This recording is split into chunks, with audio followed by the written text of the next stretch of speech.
कैरीची चटणी बनवण्यासाठी इथे मी 7 कैऱ्या घेतल्या आहेत। छोट्या आहेत या कैऱ्या। तुमच्याकडे जर मोठ्या कैऱ्या असतील तर तुम्ही त्याही घेऊ शकता।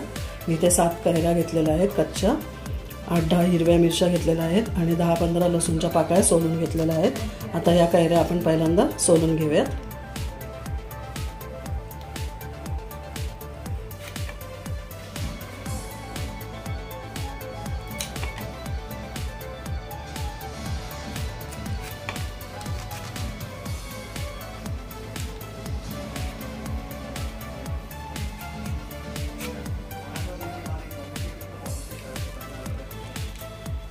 हे सर्व कैऱ्या मी सोलून घेते पहिल्यांदा।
इथे मी कैऱ्या सोलून घेतल्यात। आता याचे आपण बारीक बारीक तुकडे करून घेऊया।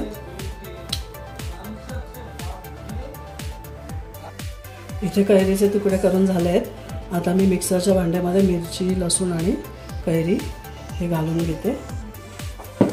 त्यानंतर आपण ही चटणी मिक्सरमध्ये वाटून घेणार आहोत जाडसर अशी। थोडंसं चवीनुसार मीठ हे घालायचं आहे।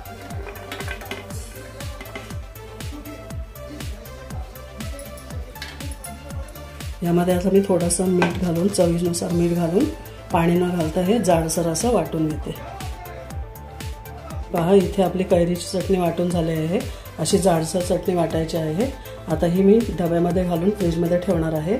फ्रीजमध्ये ही आरामशीर महिनाभर टिकते।